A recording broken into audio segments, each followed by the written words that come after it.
Minutos, Héctor. Finalmente, entonces, para entender la noticia, el pacto histórico no va a la consulta del 26 de octubre para elegir candidato presidencial, pero sí va a la consulta del 26 de octubre para definir el orden de las listas a Senado y Cámara. Sí, efectivamente se iban a hacer dos consultas, una la de Congreso para elegir el orden de las listas que serán cerradas y otra la elección presidencial.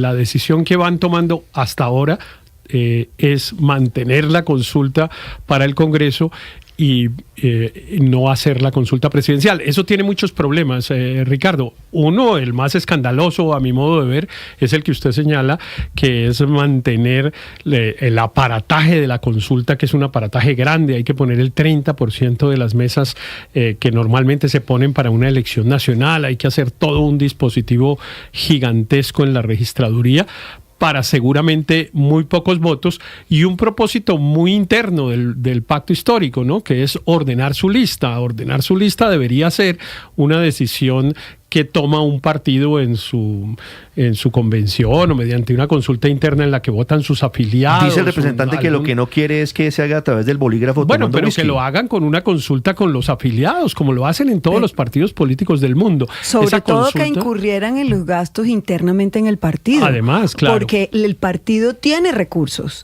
y el Estado les reconoce recursos, entonces no es necesario que acudan al erario en una nueva partida presupuestal para hacerles una consulta que va a ser solamente además para reponer votos.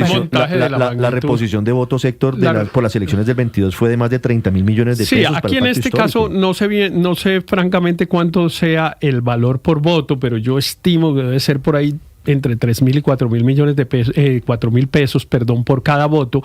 Y yo creo que es el otro punto que quería decir, que el pacto tiene un grave problema, es que mantener ese esquema lo que hace es que el 26 de octubre haya una muy baja votación, porque claro, era muy distinto una consulta para escoger el candidato presidencial que para ordenar la lista. Yo creo que si esperaban 3 millones de votos, con esta decisión pueden bajarse al 10%, 300 o 400 mil votos. Y déjeme cerrar con esto, señor. Solo, Ricardo. Yo estoy hablando en condicional porque me parece que falta la voz del jefe. El presidente Petro no ha dicho, usted le preguntó al representante Gabriel si le habían consultado y él evadió la respuesta.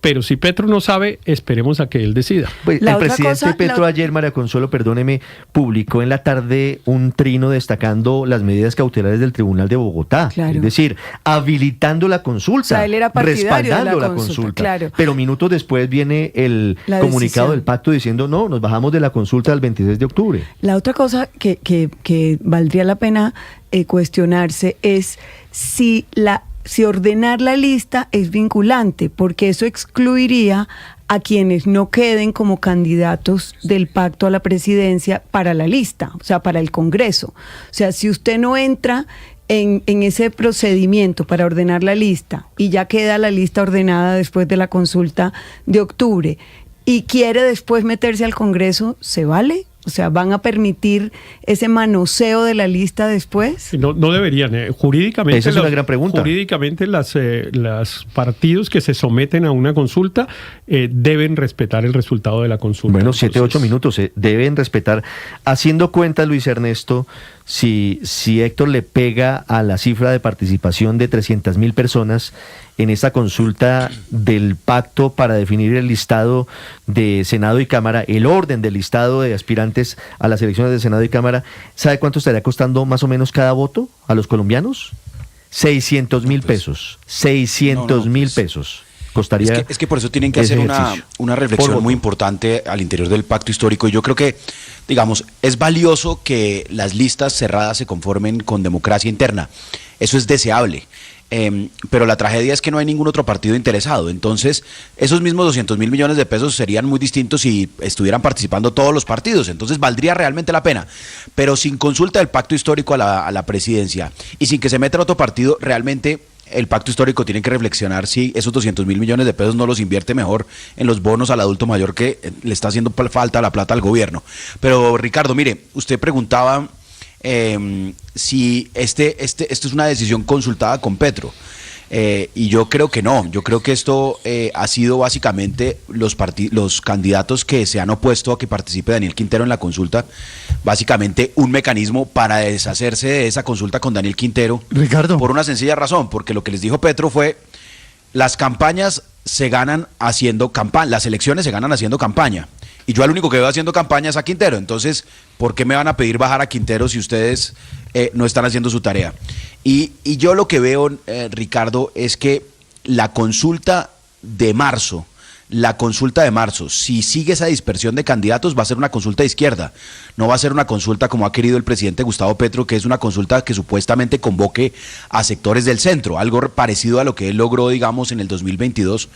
Si ellos dejan esta decisión para marzo, lo que va a terminar pasando es que va a haber una consulta de izquierda donde están Gustavo Bolívar, Iván Cepeda. Pues sería el peor escenario para el pacto, con esa cantidad de candidatos, porque además ahí supuestamente eso no le convendría. Entonces, Barreras, no sé si Juan Fernando Cristo, que está anunciando también que se lanza a la política, Luis pero Gilberto tendrían Murillo. Entonces, tendría que lo que tendría que hacer el pacto antes. histórico es repetir lo que está haciendo el Centro Democrático, que es un mecanismo distinto, a través de encuesta, a través de algún mecanismo de selección interna, definir cuál es el candidato único de esa izquierda, de ese pacto histórico, para que vaya a enfrentar a esas figuras que usted acaba de mencionar, a Juan Fernando Cristo, a Juan Fernando Cristo, a Roy Barreras si participa, o a las otras figuras que participen del Partido Verde. Seguramente va a haber un candidato, pero Aurelio, en esa consulta de son marzo. Son de izquierda. Entonces, pues a hay que esperar. excepción de Daniel Quintero, todos los demás son de izquierda. Y el pastor Saade, y si le mete a Roy Barreras, si le mete a los que aparezcan por ahí. No, pero estamos hablando del pacto. Eso es el petrismo. Y la verdad es que la frase que nos cabe en el día de hoy, Ricardo, es: víctima de su propio invento. Petro se inventó a Quintero, lo avaló el Comité de Ética, y cuando Quintero se les vino con todo a repetirle al pacto histórico la que el mismo Petro le había hecho en el año 2009 a Carlos Gaviria en la consulta del Polo, salieron corriendo y tuvieron que aplastar la consulta. Esa es la historia de verdad. Lo de La Plata seguramente es muy oneroso y todos los distríngulis que tiene aquí, pero la historia de esto es que Petro avaló a Quintero, el Comité de Ética, en un acto de seguidismo con Petro avaló a Quintero, y cuando Quintero se les vino, por ejemplo, con la U de Córdoba, de Saray Roballo y Emilio Tapia, y cuando se les vino con todo eso, tuvieron que acabar con la consulta. Esa es la historia de esto. Esto es lo que hay que contar en la historia, de verdad. Entonces ahora están encartados, y entonces que el jefe no reclame, porque el jefe va a decir: pero ¿por qué suspendieron la consulta? Y le van a decir: pues porque nos ganaba Quintero. Y Petro les va a decir: pues ¿qué problema era si ese era mi candidato? Entonces aquí, mejor dicho, esto apenas está empezando, ¿no? Apenas está empezando el enredo del petrismo. Repito, es una consulta del petrismo. Y si le suma Roy Barreras, y si le suma el pastor Saade, y si le suma otros tantos, pues a mí no me venga a decir que soy de izquierda. 7:13 minutos. Ricardo, pero Álvaro. Yo creería, obviamente todo esto es especulativo, pero yo creería que el candidato preferido de Petro sería Iván Cepeda, pero que tiene el temor de que Quintero se vaya solo y divida el petrismo entre una izquierda tradicional o petrista y un populismo de izquierda, que haga lo que hizo Rodolfo Hernández en la derecha en el 2022. Y para Quintero es mejor llegar a marzo como candidato del pacto histórico, porque en marzo se le diluyen o se le dividen los votos de maquinaria, llamemos, de otros partidos con Roy Barreras. Entonces, si llega solo a marzo, le puede ganar Barreras. Por eso quisiera llegar como candidato de todo el petrismo, y por eso el petrismo no se quiere dejar hacer la vuelta de Quintero, de ungirlo como el candidato de todos para enfrentar luego a otros candidatos como Roy. Yo creo que eso es lo que está detrás de esto.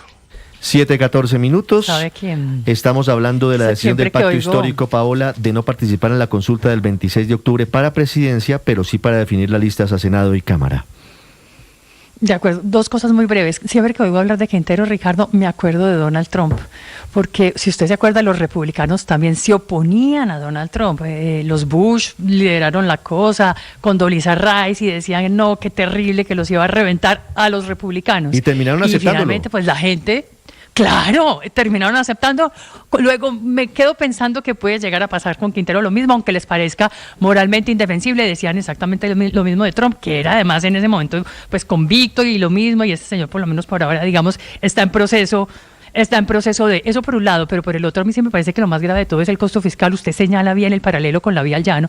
No hay plata para la vía al llano, pero además tampoco hay plata. Hace 10 días anunciaron que no había plata para subsidiar la tasa de interés a 110.000 jóvenes que tienen créditos con el ICETEX. Entonces, supongamos que esos 300.000 que salgan a votar ahorita en esta lista para Senado, que una tercera parte sean jóvenes. 100.000, ahí están los 100.000 jóvenes que precisamente se quedaron sin ese subsidio por estrechez fiscal, que fue lo que dijo en ese momento el ICETEX, que no iba a seguir otorgando esos subsidios. Digamos, eso es también moralmente indefendible, porque ¿cómo así que entonces nos vamos a gastar un montón de plata y un montón de jóvenes van a salir a votar en una consulta para una lista a Senado cuando deberían es más bien estar saliendo, pero a protestar porque a ellos no les están subsidiando la tasa de interés? En cualquier caso, también es una jugada política arriesgada la que adopta el pacto histórico, porque el 26 de octubre se va a hacer contar en las urnas y ese resultado también va a formar parte de lo que sea el imaginario de cara a las elecciones de marzo. Eso ha pasado en otras oportunidades, Ricardo. Por ejemplo, recuerdo, además yo estuve cerca de ese proceso que fue la consulta que convocó el Partido Liberal en el año 2018 para elegir su candidato presidencial. Disputaban la candidatura Humberto de la Calle y Juan Fernando Cristo. Salió mal, ¿cuántos votos se hizo en octubre? Yo no recuerdo cuántos votos, pero fue alrededor de 400.000 o una cosa así. Muy pocos. Y eso pues prácticamente acabó con la candidatura del doctor de la Calle, que ganó la consulta, pero hubo tan pocos votos que pues realmente la viabilidad de su campaña de ahí en adelante tuvo serias dificultades. Y claro, hubo la misma discusión de el gasto enorme que significaba la realización de una consulta.